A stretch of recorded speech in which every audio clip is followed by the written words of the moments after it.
city, your podcast. Hello and welcome to another episode of Back to the Burgh, presented by the Pod Hub Network. Today I'm joined by two brothers whose love for football led them both to playing college ball and eventually becoming coaches. Now they have a podcast called Brudders in the Burgh, where they talk all things Pittsburgh and football in general. Please welcome Ralph and Joey Delsardo. Guys, how you doing? Good.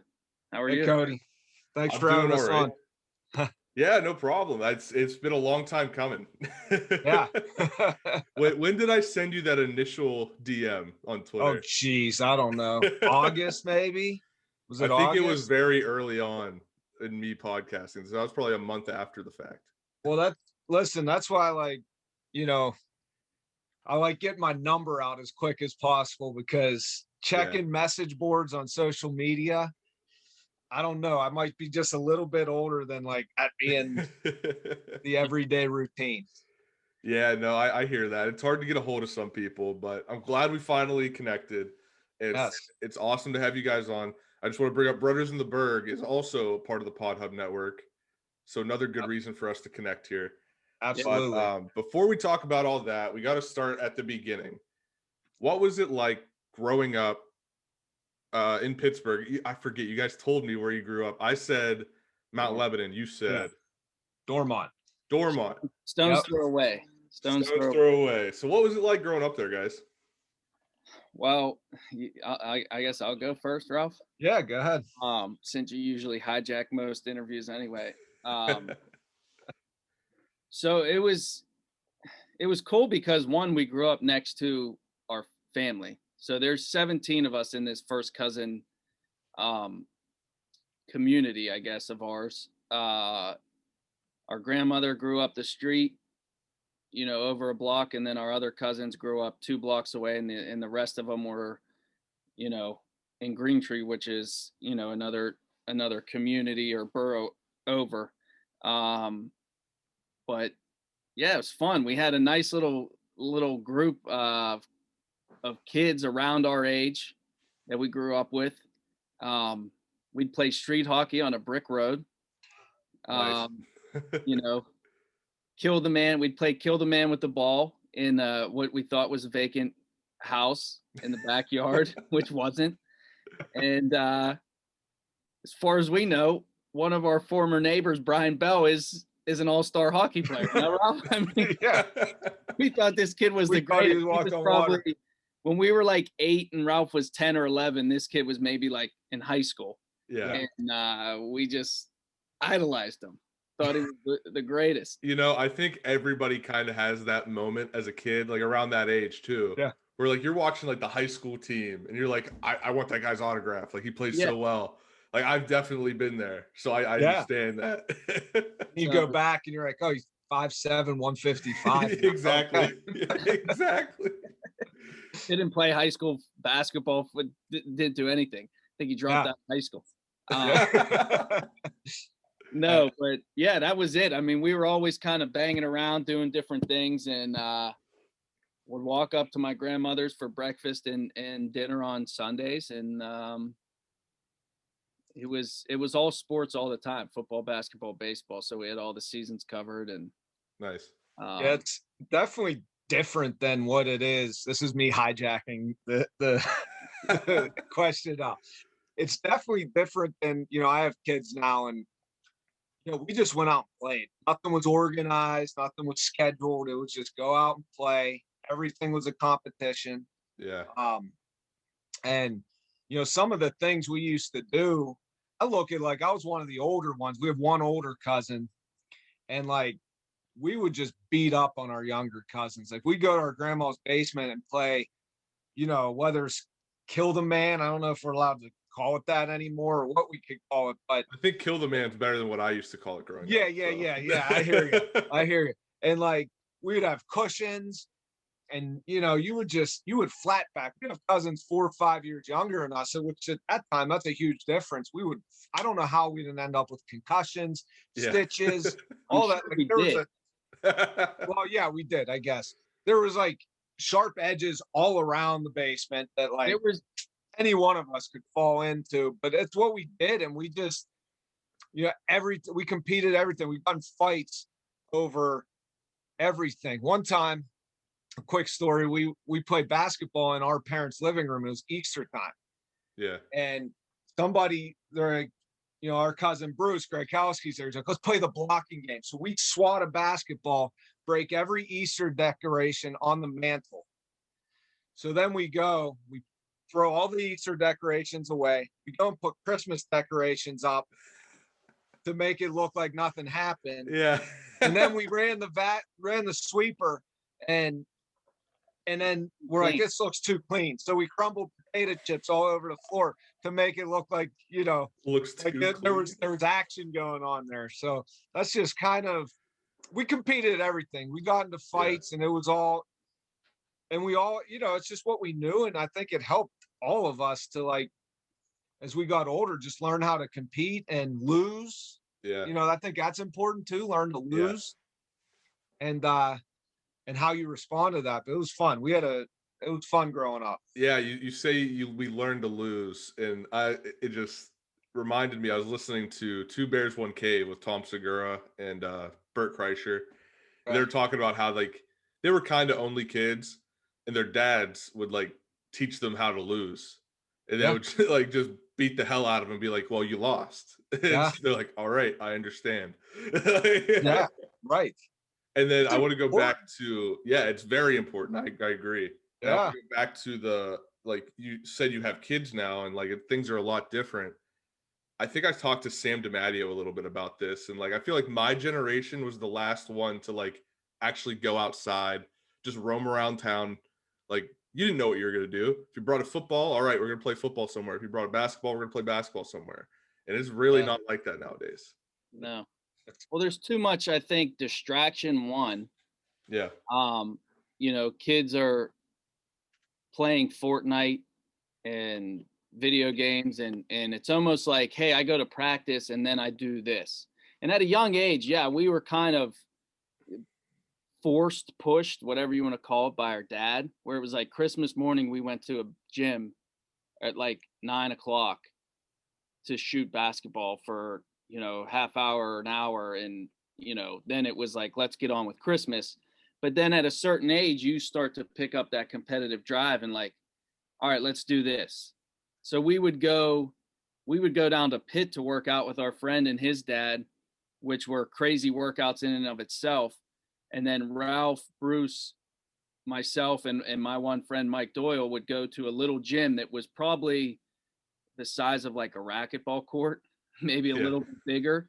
Yeah. Play 2-on-2, which would end in fist fights. After 30 minutes, firing balls at each other. Yeah. It wasn't basketball, but it was just us like getting out and kind of like competing, I guess. So, I don't know. I don't know if that's just the way it is today, or if it's parenting to like you have to push these kids, and not, if they want to stay inside or not do this, don't let them. I don't know. I'm not telling anybody how to parent or whatnot. Yeah, no, it's like me, as someone who doesn't have kids yet, you kind of look at it in, like, I've seen my cousins, they had their kids and how they raised them and everything. And it's like, you're just throwing an iPad or something in front of their face. Like, tell them to go play outside, you know? And this pandemic's been real challenging because my kids are at the age. So we do like a No Tech Tuesday, different things like that. And it's a hard balance because it is part of their lives. Right. As much, and every generation has that. We've talked about this with some of our guests of, back in my day, we would, we didn't. So I think it's just finding that balance that, between technology, which is going to be a part of their lives, and how to, but still getting it out. So it's tough because we don't understand it. We didn't have it. Even video games, like we played a lot of video games, but it was like always right when you woke up and right before bed. But everything else, we were outside, Yeah, that's kind of how it was for me as well. Like I'm obviously younger than you guys, but we still had like, okay, during the day we're gonna play outside. And then like once dinner time comes around, everybody goes home for dinner, and then we go to so and so's house, and we're gonna play Call of Duty all night. Yeah. Like Yeah. we were able to balance that. Yeah. And it's like you said, it's hard to balance it now because it's so integrated in everybody's lives. Well, plus too, I think it's like a crazier time maybe because back then we didn't have cell phones. Yeah. Now kids that are Ralph's daughter's age, most of them, I'm sure Ralph have cell phones and whatnot. But it was like, hey, we're going here, and then it was like, I guess your parents just had to trust that you'd come back, Yeah. or come back in one piece. And two, it's like we were fortunate to have that group where we could walk everywhere. Yep. You know what I mean? We could walk here or we could walk there and meet up with friends or cousins or whoever we were gonna, bang around with. Where if you now live in certain communities, you can't just walk to your friend's house unless you're fortunate enough to have people that are your age and whatnot. Yeah, absolutely. Think about this, and I don't know where you were at. This is, one thing we had to talk with our kids about, just from like constantly utilizing manners and things like that. Like we had to call people's houses, say, hey, Mrs. Falloon, is Ryan there? Can Ryan come to the phone? Thank you. Just that interaction of talking to adults, whereas now it's just you shoot a text to your friend. Yeah. You bypass that conversation with parents. You bypass the awkwardness because I think like that gives kids some sort of anxiety to talk to certain kids' parents. I've been there. Yeah, but it also helps you grow in that area. And I really worry about how people communicate and talk to one another. And we're all guilty of it, even at our age. It's not, there's times it's like, God, do I want to call this guy right now? Or do I want to I can just shoot a text and that's easier. So we're all creatures of habit and things like that, but at least we have a foundation of having to have those conversations. So yeah, it's definitely weird. Absolutely. Yeah. Most people probably called our house, and if our dad picked up, they hung up because they were terrified. He was tough on us. It was good though. So yeah, talk about your dad then. Like what was he like? Why was he so intimidating? Well, so from our understanding, I was too young to really know my grandfather. He was young, but I've heard stories of how tough he was on my dad, and our dad was the same way. It was tough on us with sports for the most part. School would be like at report card time. Yeah. Like, what? You got a C? Are you kidding me? Yeah. What class is this? Yeah. So I just think it was like he wanted to see us succeed. And to my point earlier, it's like, how many times is there, like, if you take 10 kids, maybe 1 out of 10 of those kids, you could just, if they all were going up the same way, 1 out of 10 is just going to pick up working out on their own and just fall in love with it and do it on their own. So I think you need pushed at a certain age until you're old enough to say, like, man, I love to compete and this gets me better. So I'm going to do this. So it was like, and that's the thing too, is, and I don't know, I'm not saying that people don't do this, but it was like us, our cousins, anyone who was willing to go, he was willing to put the time in. Like in the summertime, if we're just sitting around, you're not just going to sit around. We're going to the field and we're going to hit. Okay. Yeah. If you want to hit, you got to shag balls in the outfield and do stuff. So he was willing to do that. Like I said, Christmas morning, getting access to a gym and going to shoot. Football was kind of harder to work out on your own, but vacation, we were running sand dunes. Heat. And we'd find a field of grass somewhere and we'd go and throw routes. And so, yeah, I think just being able to put in that time and I think the one thing you can take from that is, and Ralph, I don't know if you feel the same, is had I not done that type of stuff or grown up that way, would I have some type of regret getting to my adult life saying, man, I wish I would have put in more time doing this, or I wish I would have tried more, worked on this more. And that's only evolving. There's so many more options of places and people to go to nowadays. And it's just hoping they do it for the right reasons, not like, hey, I'm going to send my kid to Johnny the trainer because, my neighbors next door send them, so must be good. Joe's right.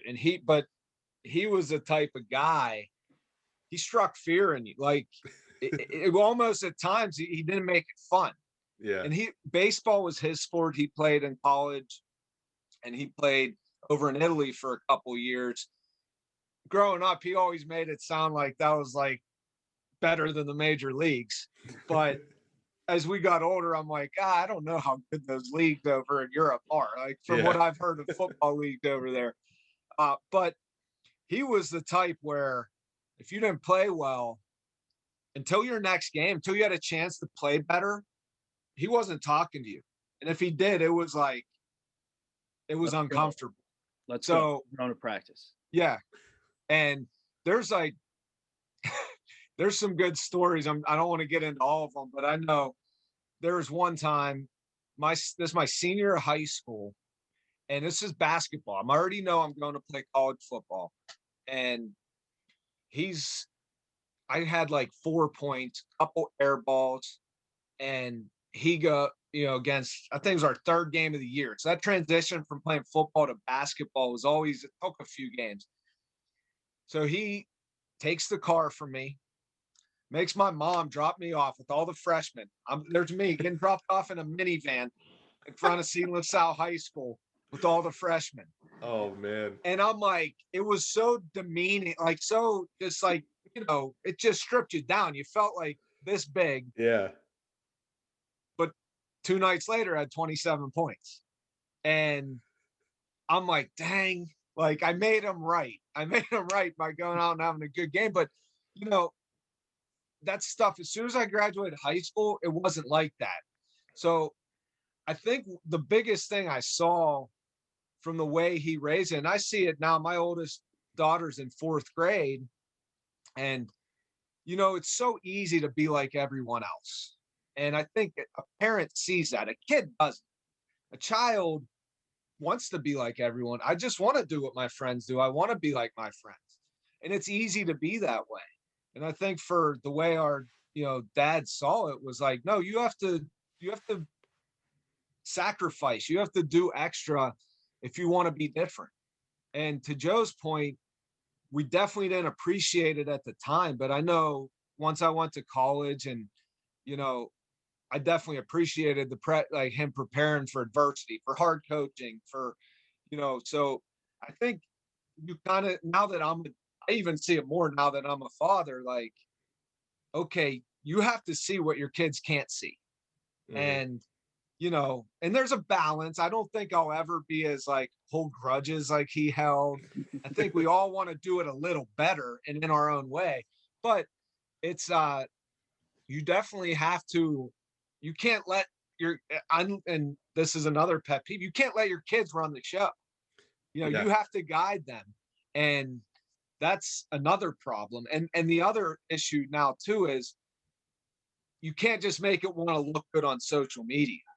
Oh, my kid's this, my kid's that. Like there's real things that bother me with the social media aspect of parenting. And I know Joe too, that I don't know how much you want to get into that. Like there's a balance there of, setting your kid up for failure. And also there's times I see it where it's demeaning to the kids you're playing against, where they're like posting scores, beat this team, got another one. Like it's 3rd grade basketball. Yeah. Like who cares? Well, here's the interesting thing too about, we call my dad's nickname is Pepe, because when he went to Giuseppe, Pepe, it's his nickname. So the one thing that he was good at, and it is funny, is making every game, no matter how old you were, feel like it's the most important game in the world. Like I was in 8th grade and he would come up with these stories. Most of them were like fake, where he would make t-shirts and then tell a story to the team, like somebody in your community dropped these t-shirts. They recognize you. We need to go out and beat this team. Like, like, hey, the coach called me from this team and said, you guys stink. So it was like, So he was like the Michael Jordan of Little League Baseball. yeah, exactly. So, I mean, we would be laying out there. It's funny because I just ran into a kid that I played like 10, 11-year-old baseball with, and we were helping my cousin move. And he goes, oh, yeah, I remember we used to go lay there with your dad and do visualization on our baseball games. Now, this is in like 1998, right? So the funny thing is, he was just as hard on our teammates as he was on us, right? You know, maybe a little, they didn't have to go home with them and Yeah. do it then, like Didn't have to sleep on the porch. go up to your room, you know. But a friend of mine who is now, you know, does pretty well in business called me and said, hey, our dad got sick for a minute. He had a stroke, and he was like, can I come see your dad? Like, I want to thank him because I know if he didn't push me the way he did, then I wouldn't be where I am, because I had horrible bosses and horrible people that I worked for that I needed like that type of discipline to get through working with these people. And no matter how bad they yelled at me or I got it, I never heard it worse than from your dad. So it was like, that was some of it. But if you look at it today, like social media, you'll watch kids in 3rd grade and there's someone filming their kid, and then there's 10 parents on the field filming their kid as well. And it's like, this is a joke. Yeah. One, he probably would have been like, who knows what would have happened if he coached that way in today's age, right? Yeah. People would have a fit. But then it's like, the fact that there would be 10 people on the field trying to film while he's coaching in what his mind is the Super Bowl. Yeah. And it's 4th grade football, you know what I mean? Like, it just wouldn't fly. So I wish there could be more coaching like that today. And I don't know, maybe as my kids get older, I'll try and Bring it back. bring some of it back. Yeah, I mean, I had a coach like that when I was in like 9th grade football. Now he just recently got named the head coach of our high school, my high school. And I'm like everybody's like, I'm gonna reach out to him, like we want to help him, and like nobody has done that before for the guy who was head coach before. Yeah. It's like that's how you know he's helped those kids. Now they want to help him. Yeah. You know, it's like reciprocating that and just giving thanks. And you're right, we don't get that enough anymore. I mean, we see these viral videos and it's like some of them are like, okay, that guy needs to not be on the field. But Right. but a lot of the time I see videos like that, and there's people that have never played a sport that are like, oh, how could you treat a kid like that? And then there's like the athletes, the people who were athletes come in like, that's how I was coached. Like that's how you build character. It's how you play the game. Comes back again to the kids don't know. Like they need to be, you know, there's within reason. Like, but you learn. I was in 4th grade, my first year playing football. My uncle Tom, like my dad was away because he coached us in football in our younger years. So they goes, anyone tired? I raise my hand. My uncle goes, take a lap. Because, but you know, some people might be like, well, why did you make them run? But I learned in 4th grade at 9 years old, you never say you're tired. Like that, it was ingrained in me from my very first year playing football. Okay, I got to be tough and I'm never tired. You know, I didn't know any better. He taught me. That's the way it goes, you know? So yeah, exactly. Yeah, it's what's crazy too is you see some things, like I know people were giving heat to Tom Izzo, the coach for Michigan State. Yeah, that's one of those examples we're talking about. Yeah, a couple of years ago, what's his name from Rutgers, who was firing basketball players. Like, yeah, I mean, I looked at those videos and I was like, oh yeah. So there's a time I was in 8th grade and Ralph and Bruce came up, and Bruce had Division I offers to play basketball. So he was a good basketball player. And not to mention, they're both in high school playing against us. So there was a drill we were doing, and we were going up against Ralph and Bruce, and my dad started yelling at me. And he was like maybe 10 feet away. That might be a stretch. It's probably, and he got mad and he fires the ball at me because he's mad, and I just catch it and I just put it on my hip and just let him keep yelling. He was so mad. He wanted it to hit him. I wish I knew that trick. Just put the ball in your pocket and he can't throw it at you again. I wish I knew that. But yeah, so that was the only time he wasn't firing balls at us. But I saw the video of that. There's a statute of limitations. Don't worry. What are you gonna do? It's not that bad. He's getting his guys fired up. I mean, but no, I just, if you look at some of the greatest to ever do it, and I think, you know, Tom Brady right now is probably the best living champion out there. And he says it best, like he wants to be coached hard, you know. Yep. And there's a reason why he does so well. And so it's like Tom Brady, who wants to be coached hard, then us, we're like right below him. Those are the names. Yeah. So let's talk about your guys' football careers. When did you realize like that's the sport, that's the one I want to focus on?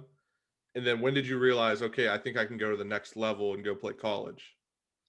I think I knew football was my favorite sport since I started playing it. You know, we played them all. We were football, basketball, baseball. I played baseball up until my sophomore year of high school, and then it was just football and basketball. But I knew football was what I wanted to play. I think I knew during my junior year of high school that I had a chance to go play at the next level. I was someone that, you know, I don't know, like Joe could pick up anything, and he's very naturally talented at a lot of things. I was more like I had to bust my butt. Not that Joe didn't, but that's when I learned how to work, I guess, like really work, like in the weight room. And Joe tells that story of when we went to the basketball gym at Christmas, and my dad, you know, he goes, he's like, "Hey, lift your shirt up." So I go, he goes, "Why don't you lay off the cinnamon rolls? Stop drinking pop." And that's where, and again, like some people like, "Oh my God, he said that to you." But for me, it was like, you're right. I got to change my nutrition if I want to do this seriously. So I would say at some point in my junior year, I knew I could go play at the next level. And that's when I fully committed to it, working out, training, just became obsessed. Like anyone tells you, like I'm obsessed with football. I love it. So that was when, and then you're always kind of and I think it's good. There's always a little doubt. You have to have a good balance of like, hey, I got to work if I'm going to make it, and balance out with the confidence that no one's going to stop me. No one's going to stand in my way. So, yeah, I would say that's when I knew football I always knew it was what I wanted to play. I think junior year of high school is when I knew like, okay, I could go play at the next level. Nice. So for me, to give a humble brag, I was probably best at baseball, was probably my best sport, and then basketball. But it was like I stopped growing after 7th grade. I'm supposed to be 6 foot, but yeah. So then my freshman year, I came into Seton and I started at inside linebacker and in fullback sporadically, but I was like, whoa, I could probably play football in college. And at that time too, another lesson for parents, if you step on the field or you're on the roster, you get letters from Ohio State and Penn State and Michigan. Doesn't mean they're recruiting you. Okay. Yeah. They just have to take notice. Yeah. So I got letters. I think there's some kids that need to hear that too. Yeah. Oh yeah. for because sure. I got that all through high school. All these kids be like, "Oh, I got a letter from Ohio State. I got a letter from Alabama." It's like, Yeah. well, what they offer you? It's like, oh no, it wasn't an offer. Like, so they Janitor didn't offer sent you. it, okay.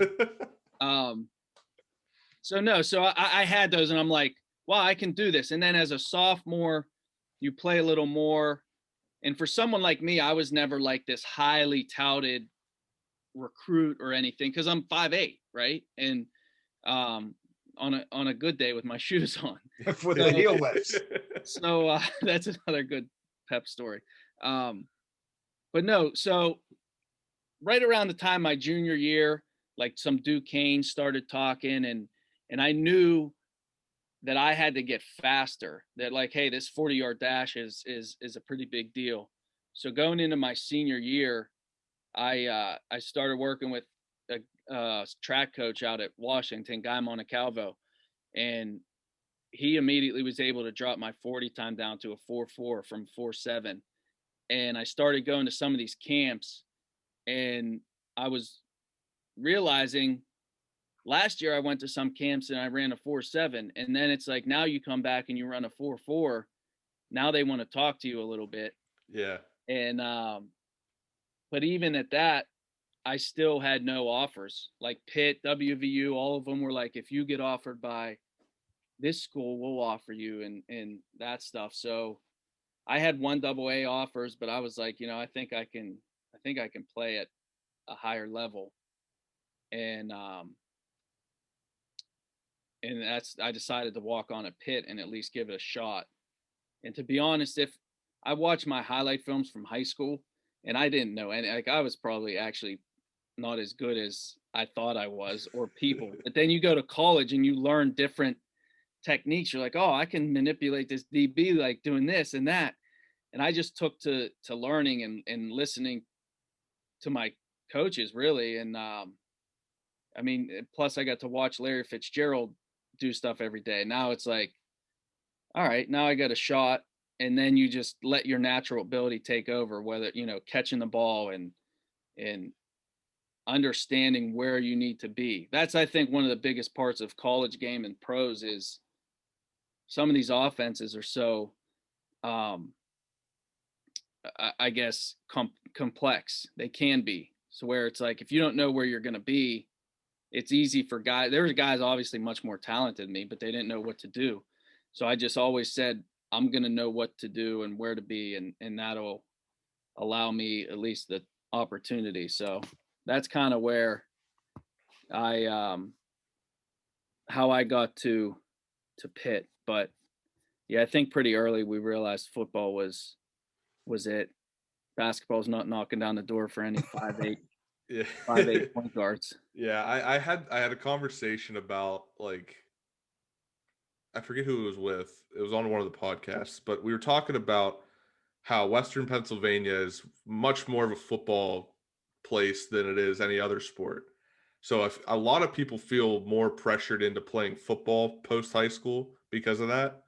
I think I fell into that category. I don't know if you guys did, if that was kind of a factor. Well, I think, Cool. yeah, I mean, I think definitely. What'd you say, Joe?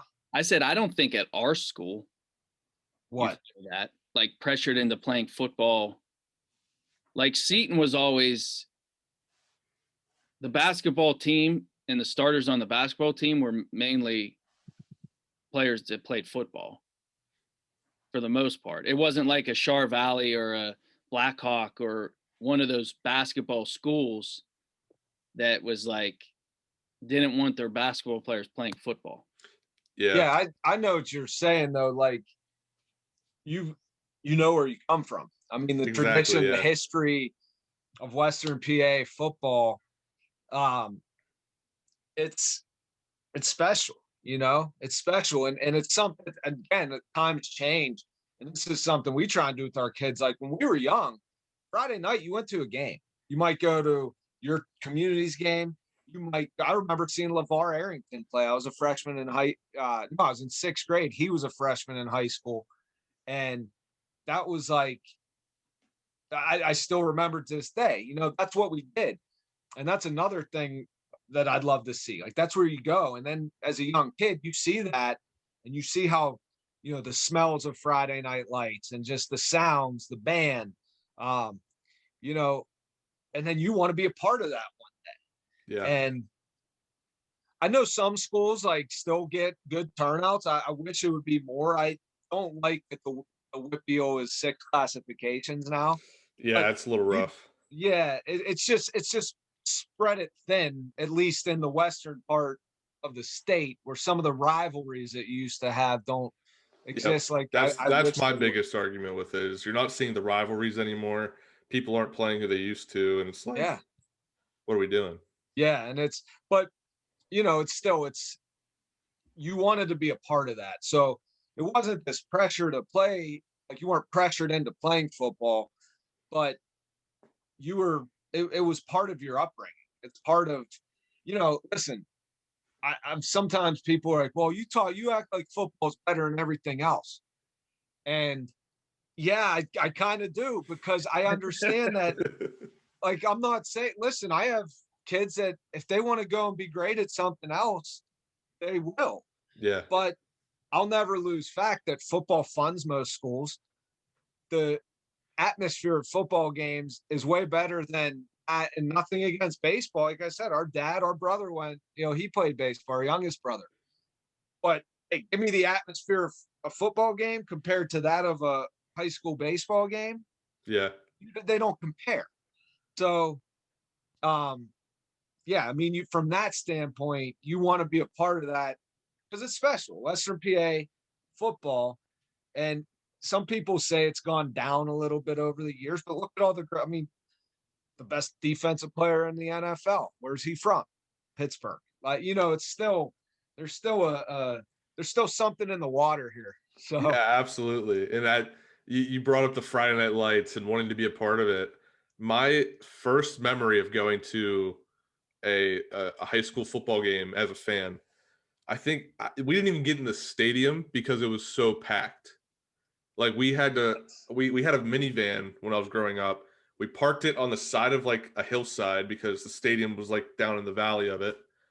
We parked on this hillside. You could see the field, and we weren't the only car that did that. Like it was a row of cars.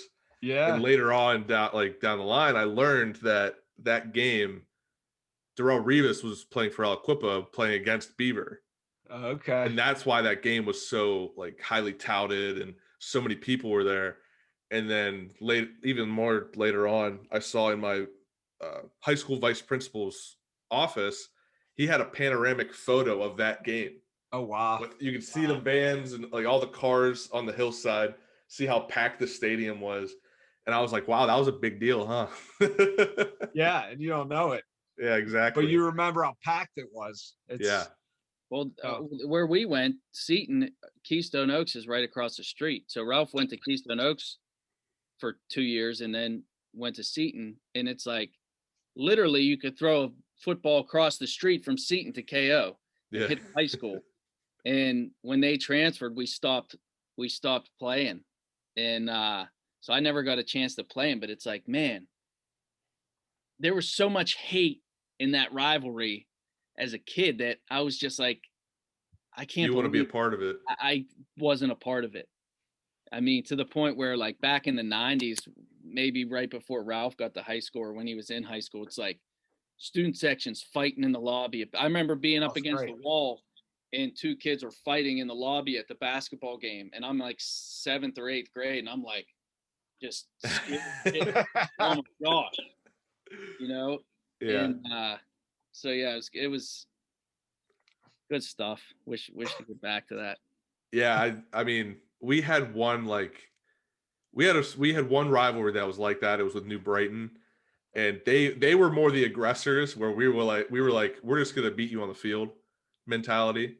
But one year I give them props. So every year they would steal like a banner from our field. It wasn't anything important. It was just like some banner. It was always the one specific one. We didn't know why. But then I had gym class that Friday, and we go out on the turf, and we're like, wait, what's this all over the turf? They had confetti dicks that they put all throughout our turf. And like they had to come in and like sweep the turf, get them all out. And then Jeez, oh man. throughout the rest of the season, we were seeing these little confetti dicks. I'm sure that went over well with. But I gave him props. I was like, "That's awesome." I was like, "That's good." Hey, respect. Exactly. All about earning respect. Exactly. Now, so what was your transition to college ball like? I know for myself, it was actually pretty hard. I only played 1 year of college ball, D3, but it was very hard for me to get adapted to the game and how much faster it was. What was it like for you guys? I'll go first, Joe. Yeah. So it's I mean, there's just so many. I think the adjustment just to everything in general, like the game itself. I remember standing. It was the day before we reported for camp, and our wide receivers coach who recruited me, he's like, "Hey, there's 30 freshmen coming in, and 10 of you probably won't make it through camp." And it was like, "Wait, what?" Wow. And so you get scared, like, why? Like, why? I'd never even thought about that. Are you going to cut us? Or are you going to, it's, and you realize it's more about their approach to playing, and that it's all controllable. But I, like, for me, it was just, you had to like kind of celebrate every small victory you had. Like I remember the first practice with the vets, like in one-on-ones, I beat one of the senior corners on a slant route. I'm like, oh, okay. Like, so every little thing gives you a little bit of confidence. And then as a freshman, I played like 10 to 15 snaps a game. So I'm like, all right, I'm in the mix, and then you just try and look for the small things. But the biggest adjustment, I think, it's cliche, but it is the speed. You can't get away with being lazy. Yeah. I know most people say this, and it's true. When you're in high school and you're playing both ways, and you're like, man, when I get to college and I'm just playing one way, oh, I'm gonna feel so fresh. But you don't realize like there's no plays off. There's the amount of energy and effort, just to win those plays, is, you're gonna be more tired just playing one way. So it's definitely learning the speed, but taking the coaching in, and really that's why when I coach kids now or work them out, it's like I'm not preparing you to beat, the kid at whatever. Let's just say Hanovan that, back when we played, that's okay. Not like I'm preparing you when you go up against guys better than you, that you have tools that you can work on. So it's much more about your technique, your patience. And then, you can look at pictures back then. Like that's a big age for your body to develop in terms of strength and quickness and things like that. But to Joe's point, I went that same year. I was going into my junior year of college when he was going into his senior year of high school, and I went and worked with Guy Montecalvo too, because I was a 4.8 guy. Like I learned to play and be productive, not being very fast. So, and I never went and got coached on speed, but it's the number one thing. So finally going into my junior year, I went and worked with Montecalvo too. And I mean, he told me I was a 4.8, and same thing. I clocked in the 4.4s a number of times. Consistently, I was in the mid 4.5s, but he took 2.5 tenths off like in 6 weeks. And that was, but it's what I needed to do to be able to have I had really good junior, senior seasons. So it's what I needed to do, but it's speed. It's all of it. It's speed. It's like Knowledge. It's knowledge. Honestly, more than anything, it's making sacrifice. Like, again, back to, hey, you could be like everyone else. It's easy to just be like everyone else, but are you willing to, put the extra time in, put the extra work in, maybe not go to that Thursday night party because you got Friday workouts, things like that, that what the kids that I saw fail usually fell into that realm of like, that's too hard. I don't need to do that. And you have I say with football, you have a short time to do it. It's not like basketball. You can't go play pickup football when you're 30 years old, but you play pickup basketball for many years after. Yeah. You could go hit baseball if you want to play in an adult baseball league, but for football. So for me, I know I kind of got off the track of what was the hard, but it was speed, and it was like willing to make the sacrifice to just want to be better than the other kids that were there. Yeah, But, and I think you're right about people getting lazy. I think I fell into that category. I know my senior year of high school, I was like, oh well, I don't have to work out as hard. Like nobody's gonna start over me. Like I'm just gonna play. right. We're gonna have fun. If I get an offer from a school, I get an offer from a school. We'll take it. And that's kind of what happened. Is I had one school reach out. Then I was like, okay, that's the only college I applied to. Got into the college, and I was like, this is completely different than what I Yeah. thought it was going to be. Yeah. And I just didn't mentally and physically prepare myself for that. Yeah. So many people were like, "Oh, college camp is so much better. You don't hit like you do in high school or No, pros is not even true. better." I'm like, that's not Yeah, that's it's not not my true. experience. And I think too, it was like obviously the speed, the contact. You're getting hit by a lot bigger guys now, men, and you do. To Ralph's point, yeah, you have to sacrifice, and it's like I said before, I was just willing to do whatever it took to know where I was at, and I think if you do that, then you could play at a faster speed to where all these guys are good. And in high school, it was like, hey, I'm going to run a post route. And this guy's so bad that I'll probably be wide open. And the quarterback could throw it kind of wherever he wants, and you'll just run under it and score a touchdown if we can get the ball off. And that's what happened a lot of times. And in high school or in college, you get to the point where it's like, well, you have to know what all the safeties are doing and the linebackers, and you might have a foot of separation that you need to create to get a completion. And so those are all the things. And I relied on, Yogi Roth was a senior when I was a freshman and Yogi's, as successful as anybody in what he does. So I always took advice from him, and he was a similar build to me and a similar type of receiver. And he was just, I would just every week just talk to him about different things and learn how to prepare for a game and learn how to prepare for practice. And the funniest thing I remember, my freshman year, we went to play in the Continental Tire Bowl. And so we're in Charlotte practicing. And, now you get to college and you have different hard counts. It's like, hey, we're going on like second hard count. So they put me in during practice, and I'm running a read route, but it's like most likely I'm going to run a corner. So we go on the second hard count, and the quarterback comes out down, said, "Hut," and I just take off running. And now you're like looking for linebackers and safeties, and I'm sitting there, I'm looking, I'm like, I'm wide open. I'm wide open. And I make a stick and I break towards the corner and I turn around and nobody's moved. Everybody's looking at me. I'm like, oh gosh. Oh man.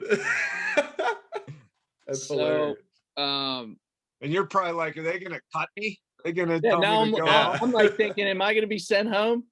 And That's such a roller coaster for emotions, because you're like, wow, like I'm open, like we're gonna do this, and Yeah. you look and you're like, oh fuck, like yeah, and it's crazy. So, that whole off season, I went into the coach and I'm like, hey, you said if I was playing on special teams, I'd get a scholarship. And he was like, yeah, well, basically we're not giving out scholarships for special teams guys who are, on punt return. You dump And, off sides at the Continental Tire Bowl practice. Yeah. So he goes, if you're in the mix in the spring game, and I had a good spring game, I had like a 33-yard reverse for a touchdown, like a couple catches, and I go into his office, and he calls me in. I'm thinking this is it, like I got a scholarship. And he goes, do you want to know how many blocking assignments you missed Oh no. during the spring game? And I was like, I don't think I do. It doesn't sound like I do. And so he sent me a new one. I'm thinking I'm getting a scholarship, and he's like, just choose me a new one. And so that was like another learning experience, is like, all right, well, it looks like I'm going to have to learn on more than just catching and running routes and things like that. So, and to your point of that, the guy that came in on full ride probably missed more blocking assignments, but they're not going to care about that nearly as much as the guy trying to earn a scholarship. Yeah. Like, oh, all these blocking assignments you missed. And it's like, well, Jody Smith didn't even get off the line on any of the run plays. He just stood there, but he's on scholarship and you learn that. Not so much play is a different level for me, but you really learn that there's a pecking order, and it's a sliding scale the way coaches are. Yeah. For a lot of different reasons. And that's just the way it is, So, and Joe's a case in point of that. He had to do everything right to earn a scholarship. Whereas other guys that say, hey, if you just do this one thing really good, you're good. Yeah. Now, Joe, you said you played with Larry Fitzgerald. Yeah. Do you have any stories about him, the kind of person he was in college? I feel like we don't hear enough about him in college. It's all about his pro career. Yeah, so like Larry was really reserved in college. And so he had a year as a freshman. Now he's 3 years older than me, but he was a grade above me. So he was a true sophomore because he went to prep school when I was a true freshman. And he was, as far as the person, he was really reserved. Like you didn't see him out at parties or anything. And I didn't really go to many parties in college. I can't say yes or no if he was in class or not. I didn't see him in class. I mean, I wouldn't have had any class. I had one class with him, and it was right before he was getting drafted. Yeah. So I don't know what his participation was like in that class. But no, he was always nice, always respectful. He was a clown. I mean, he was, goofing around a lot of, one-on-ones, he would always call out somebody like, I'm going to get you today, or I'm going to get you, always pushing like other people to be better. So at one point, my freshman year, is him going up against Shante Spencer in one-on-ones, who was a second round draft pick from Woodland Hills. Lusaka Polite, who played in the league for however many years. Darrell Rivas came in the next year.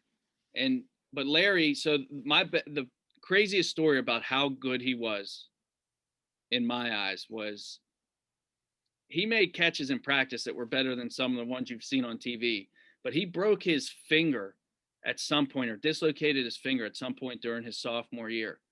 So he would practice, he'd have a brace on, but he would practice one-handed and would be full practice. Whatever we did, he did one-on-ones, everything. And he caught everything one-handed. Wow. So it was like if he'd run a curl route and he'd come with his left hand and he'd just catch it like this, as opposed to like catching it with two fingers or two hands. Yeah. So some of the things that he did were just, amazing to watch. But yeah, he was always like a quiet kid off the field, you know what I mean? As far as that stuff was concerned. So, and like I said, on campus, you never really saw him. He wasn't putting himself out there. Social media wasn't really a big thing, so you didn't have that to worry about. But the best person I've seen live in person. Yeah. Yeah, no, I knew I had to ask, because if I didn't, my dad would kill me, because he's a huge Larry Fitzgerald fan. Yeah. So I had to ask you about that. Yeah, he was awesome. So now we come to the end of your guys' college careers. Where's the next step for you guys? What was in your mind? What did you want to do? What's the future look like? I just wanted to you get done playing and that kind of comes at you fast. Like I remember sitting my senior year, I was supposed to come back for not a fifth year playing, but I was going to come back for one more semester of a fifth year. And I remember sitting there like at the beginning of my senior football season, listening to a Seton LaSalle game on the internet back like when that's how you would consume it. And I had my three cousins playing on the team. And I was just like, you know what? I want to get back. I want to coach those guys. They were juniors, juniors and freshmen. I want to coach those guys their senior year. Like I got to figure out how I can graduate by July. So I did that and got back and I coached, Seton. It was my cousin Carmen Conley who like set the state records for catches. Had some national. He was like top 10 nationally. Billy Stahl was a senior quarterback there. So I was a coach on that team. And while I looked for a graduate assistant job, and that ended up being at St. Francis, PA. Coached a couple guys that Joey played with, Anthony Doria and Mike Caputo were up there. And they're like, hey, I think we have a GA opening. So during recruiting of that season in 04, their offensive coordinator, I talked to him, Paul Fela, tremendous football mind. And he's like, yeah, let's bring you up. And it's funny how things work out. Like I went up there for that year. We set a ton of school records. I think Tyler Pelka's brother, Luke, was on the team, and him and Mike Caputo combined for the second most combined catches for teammates. And it was behind Derry Rice and his teammate, whoever it was for number of catches in a season. And, then it just led on. I went back to Morehead State for a year, and then St. Francis offered me a full-time position as quarterbacks coach, passing game coordinator. And it's funny because I always look at that as talk about decisions you make in life. I was contemplating staying at Morehead because I'm like, I could get ultimately I wanted to coach high school. I wanted to teach and coach high school, but I was a business major.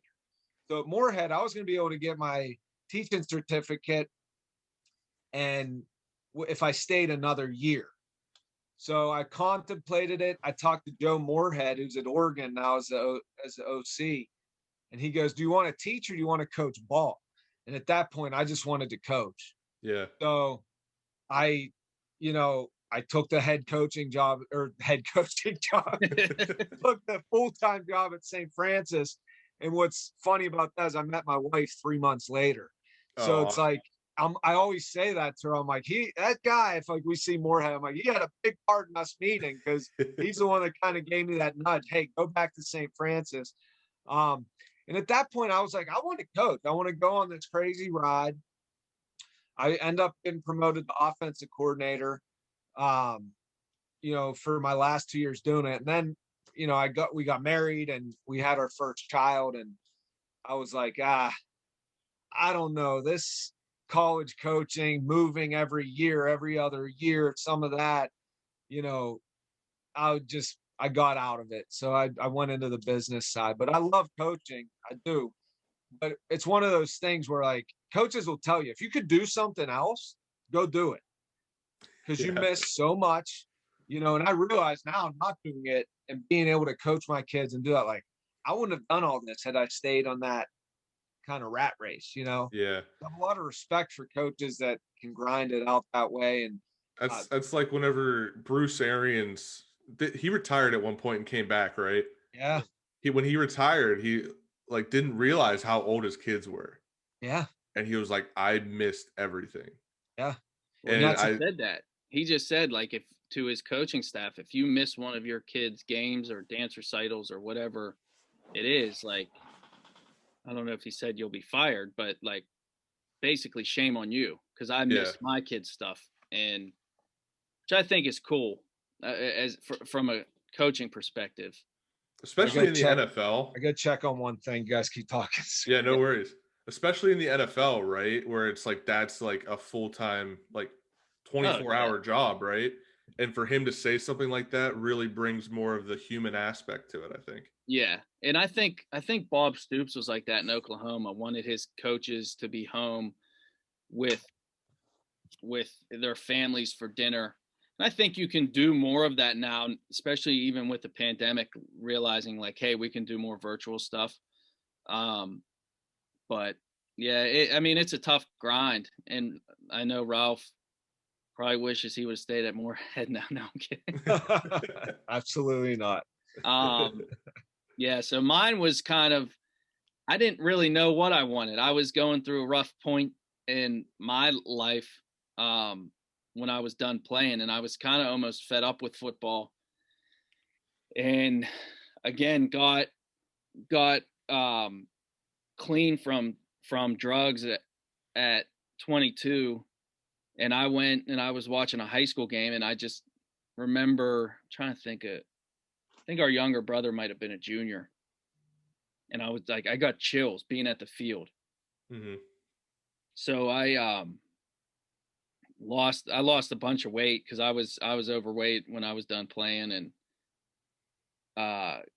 got into coaching. And I said, I think I might try play football again. And so I actually went a year later, I guess probably a year, 6 months or so removed from like treatment.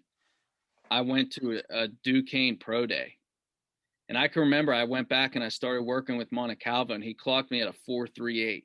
So I got into the 4.3s for the first time, and I was training again, and I actually had a tryout with the Philadelphia Soul for indoor arena league or whatever. Yeah, AFL. And they were like, hey, why don't you come and sign with Wilkes-Barre Scranton, was another indoor arena league. And I signed on with them. And I was like, the more I thought about it, I was like, you know what? It's not real football. You're playing in an arena, getting like $400 a game. Yeah. What happens if I get hurt again? I'm now, recovery was more important to me at that point.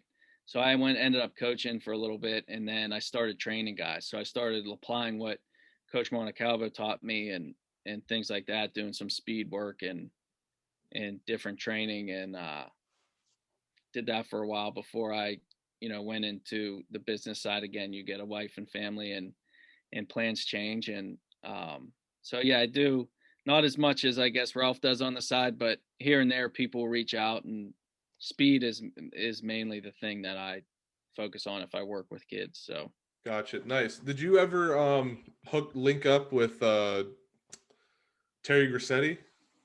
I actually did. Terry? I interviewed him on this podcast like a long time ago. Oh, really? Yeah. Terry's the best. So we actually worked for a company. He was like in the north and I was in the south together, and we became friends. He was mutual friends with, the Ventrones. Yeah.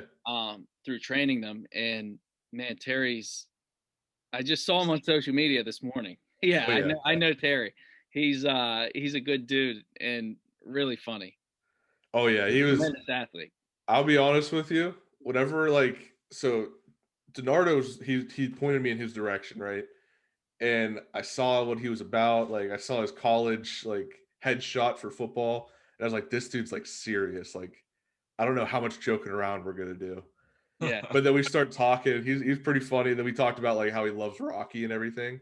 And that's when he started lighting up. I was like, this dude's awesome. This dude's hilarious. Learn a lot from Rocky. Oh, absolutely. That's what he said. He goes, what's your favorite Rocky movie? I said Rocky 4. He goes, of course it is. It's the worst one. I was like, what? He goes, Rocky 3. That's the best one. And he he broke it down, and I was like, this dude, he loves his Rocky. That's awesome. Yeah. But yeah, I had a good conversation with him, and 2 or 3. Yeah. But yeah, he was like, yeah, every average person loves Rocky 4, right? Yeah, well, there's certain scenes, there's certain lines. I know Ralph would always quote. Ralph's the big movie quote guy. I guess we both are. Yeah, we both are. The scene where, and you could probably say it better than me. And you can't win Oh yeah. Then Yeah. maybe I can't. No, maybe I can win. I won't go into all of it. We do it. Actually, I think Rocky Five has a couple of the better quotes in the whole series when he's like, "You knock him down. Why don't you try knocking me down now? My Yeah. ring's outside." He's just like, so Yeah. the movie itself isn't great, but some of Those the are quotes mine. in there are good. Yeah. Nice, Yeah. nice. Oh, man. Now let's talk about what you guys are doing now together. Brudders in the Burgh. It's from what I hear, it's a great podcast. I unfortunately haven't listened. I think I might have had a little bit of a little hardship from you not getting back to me. That may have been why I didn't listen, but let's all talk right. about it. Tell us all about it. Yeah. So, Well, go ahead, let, Jeff. let me start. Yeah. Go ahead. So years ago, podcasting became big, right? And more people started doing it. And if you listen to Ralph, or if you go to a game with Ralph, it's really funny because we've been to a couple Steeler games the last couple years. And like the coaching side of him has never changed. So our cousin Bruce played for a while, and Ralph would go, to his credit, because I don't like really going to football games, but he would go all the time and saying, this is going to run out. Like, he's not going to be playing forever. I'm going to go to as many games. And when you would go to these games and he was still like coaching college or high school, you'd have to sit next to him and he'd be like, Vegas, they're running Vegas. And you'd have to hear what his team called to play throughout the whole thing, right? So now fast forward however many years and you go to a game, drunk Steeler fans have no idea what they're talking about. So one of our listeners and my former neighbors sat 2 rows behind us for these couple games, and he's drunk out of his mind. So he'd always be like, hey, brother Ralph, what do you do here? And Ralph, being who he is, answers as if he's talking to, Mike Tomlin. He's like, well, I don't know why you're running a slow developing play on 3rd down and pulling your guard, and you have a fullback going this way. Why wouldn't you just put Jalen Samuels in and run something quick hitting up the middle? And I'm like, you realize this guy's like 12 beers into his day and has no idea what you're talking about, even if he was sober. So if you do listen, though, to his analysis, and he was doing this beforehand where he would just watch games for fun and break down stuff. He has a really good eye for quarterback play, play in general in the league. And if you listen to Chris Sims, who I think is one of the better guys in the industry, Ralph and Chris Sims have very similar viewpoints. So I was like, let's just do it more for the sake of like letting him be able to talk sports. So he's not like, because I'm sure he was saying it to his wife before he was saying it on the podcast. And I was just like, let's just do it. It'll be fun. If anything, who knows if people will listen or not. And one of our friends, Bub, is a good listener, and Ralph's wife's grandmother. So at least we have 2 people that listen to the podcast every week, and we continue to do it. But that was my main thing. And one time I was just, let's just do it. We did it during the playoffs. What, 2018? It was 2017 season, but the year the Steelers lost to the Jaguars, and we're like, we'll start it right now. We got a nice playoff run ahead of us, this and that. And our first show was leading into the Jaguars game. And we come back for our second show, like, well, what are we going to talk about? But it's taken on I feel like every month we kind of like, oh, let's go this direction with it. Let's go that. But at its core, we talk football. We do like, we've done different segments that, whether it's like behind closed doors, we call it, where we kind of do like a mock conversation between Jerry Jones and Jason Garrett, or things like that I know Bernardo always liked, that he wants us to bring those back. But it sounds like it's awesome. I'd love to hear that. Stolen all of it. Yeah, and then the next day you look at the CBS, game, or what's it, NFL Today, and Bill Cowher and Phil Simms, they're dressing up doing the same thing. So Yeah. they must listen, I guess. Every one of our segments, I'm not even kidding, Cody, have been hijacked by national sports radio. And it's like odd, or maybe we're just getting ripped off Yeah. and we don't know it. But it was like we did behind closed doors for last season, not this past season, the season before, for like a big chunk of the year. And we would do Jerry Jones and Jason Garrett. We do, Mike Zimmer and Kirk Cousins. Mike Zimmer and Kirk Cousins. We would do all these different things. And then you look this year and they're doing the same thing. They're dressed up, Nate Burleson and Cowher. And then it was like, hey, we're doing Mount Rushmore. Not that we created that, but it was like, hey, we're doing a Mount Rushmore of Steeler running backs or whatever. And then it's like, hey, NFL, let's do a Mount Rushmore of players. And then last week or 2 weeks ago, we did who are the greatest champions to ever live. And the next day, NFL, let's talk about the greatest champions. There's an article. I tell you, I'm like, yeah, look at this article. It's rating the best ones. And I'm like, our top 5 is our top 5. It's man. Gretzky, Jordan, Tiger. But it's funny. Our favorite band, if you listen to the podcast, we talk about them, the Avett Brothers, and they have this documentary. And the one brother that's out there, he's like, his mindset when he's younger, he goes, I just feel like people will come listen to me. Like if I play, somebody's going to come and they care about what I have to say. And that's like, I was rewatching that last week, and that's like me. I'm like, well, people care what we want to say. There's times Joey's like, well, we got to come at this from another angle. I'm like, no, people want to hear my breakdown of like the top quarterbacks in the league. They want to hear how I break it down. And it's funny because I'm very against, like, if you listen, I'm very against like hype trains. I don't like when people, for instance, Urban Meyer, everyone's going to say that's the greatest hire ever. And it's going to stick for 2 years.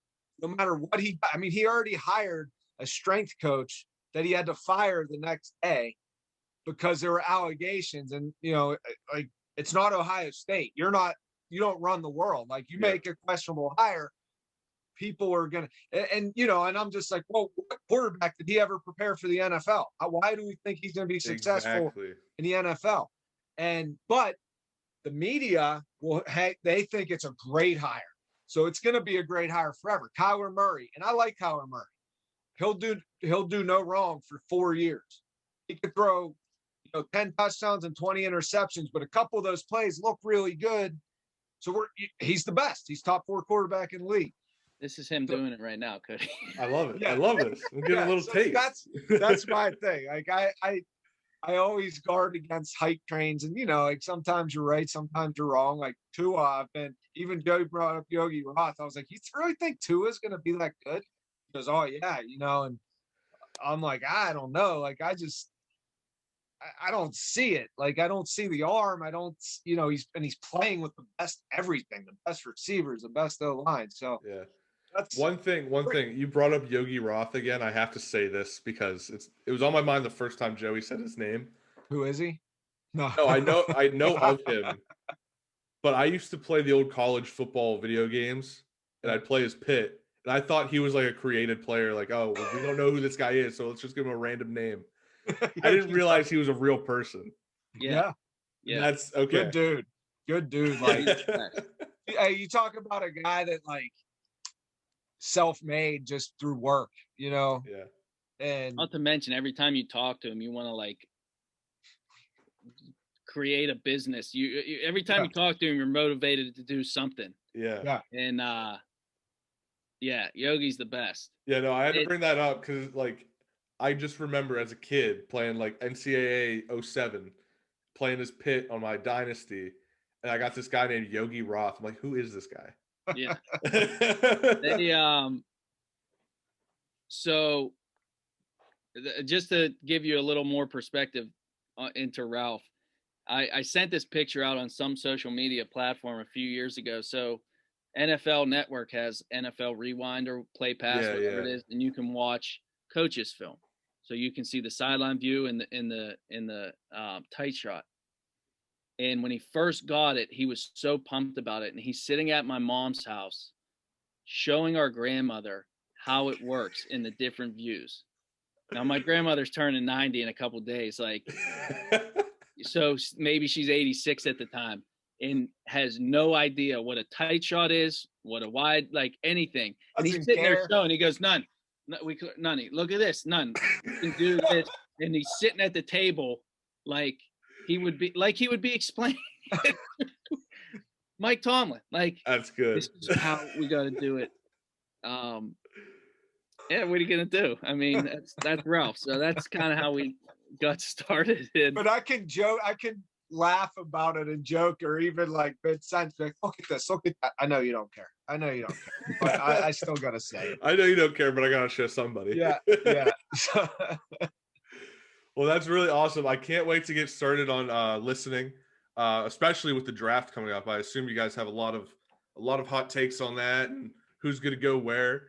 So looking forward to you guys' coverage on that for sure. Yeah, we're big on the quarterbacks there. I know Smitty and those guys will do like a mock draft and all that. Honestly, I wish we had more time to do that stuff. Like, I would love to, but definitely the quarterbacks we'll be getting into. Yeah, awesome. Well, guys, thank you for coming on. This has been awesome. You guys were an awesome conversation to have.